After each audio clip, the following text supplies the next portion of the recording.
Kendall has definitely led us in the right direction, because there are a couple of other major differences that I can build on based on what Kendall just said.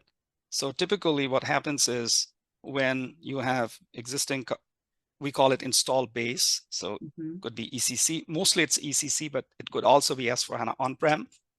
So now they're looking to move to S/4HANA cloud, right? So they're at that stage, they're debating whether they go with Rise or Grow.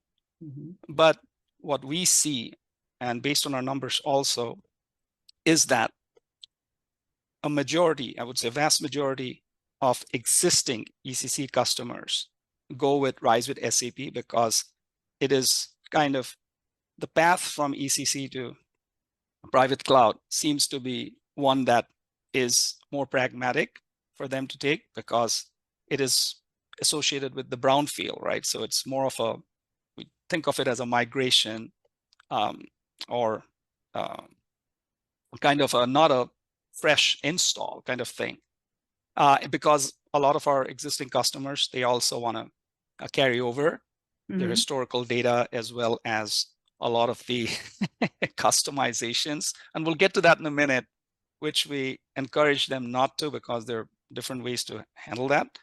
But with Grow, the kind of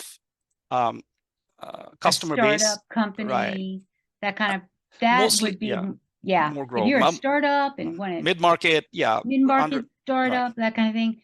And exactly, and you maybe have no ERP. Most of them actually have no ERP solution, or maybe a patchwork of homegrown applications, or things that don't scale. I really want to dwell on that a little bit. Things that don't scale, because most of our customers, when we have our conversations, the most common thing we hear is that we're a small company, we don't have a lot of resources, but we have big dreams and aspirations. We want to grow, and we need something that'll help us scale, because we want to pivot to new business models. So for those folks, doing a fresh greenfield implementation, or deployment as we call it, of the public cloud seems a more acceptable, palatable option. So that's, there are other differences, but let's just stick to those major ones.